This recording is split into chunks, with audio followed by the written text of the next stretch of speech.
Halo sahabat dunia, kembali lagi dengan Hi World. Beberapa waktu belakangan ini, dunia sedang dihebohkan dengan konflik antara Rusia dengan Ukraina yang telah menewaskan ratusan orang dari kedua negara.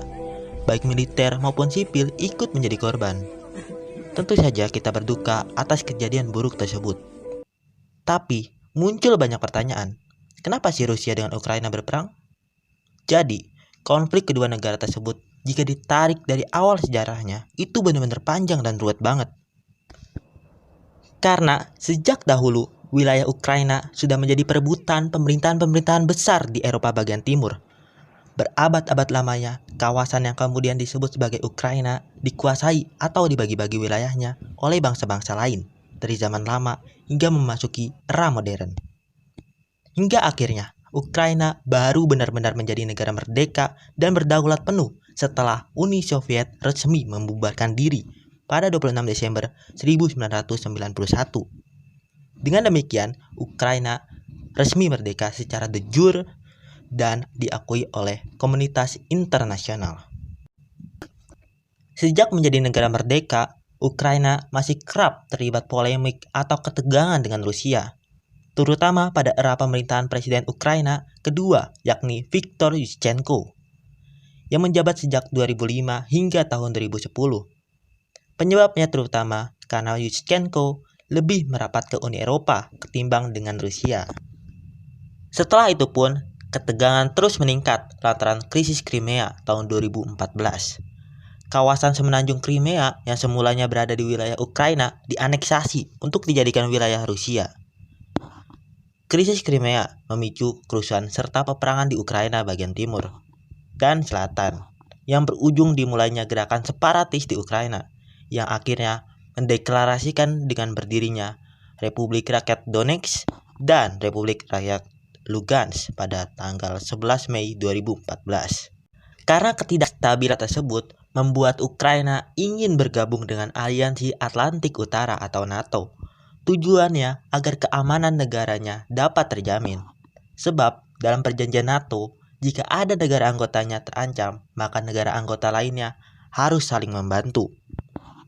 Tapi rencana tersebut gagal total lantaran Rusia merasa terancam jika Ukraina bergabung NATO.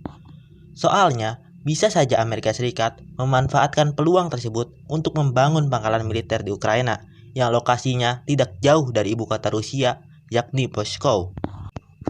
Rusia pun langsung bertindak dengan memarkirkan kendaraan tempurnya di sepanjang perbatasan Ukraina, termasuk di wilayah yang diduduki oleh separatis Ukraina, yakni Donbas atau Donetsk dan Lugansk, yang sudah mendeklarasikan diri sejak krisis Crimea lalu.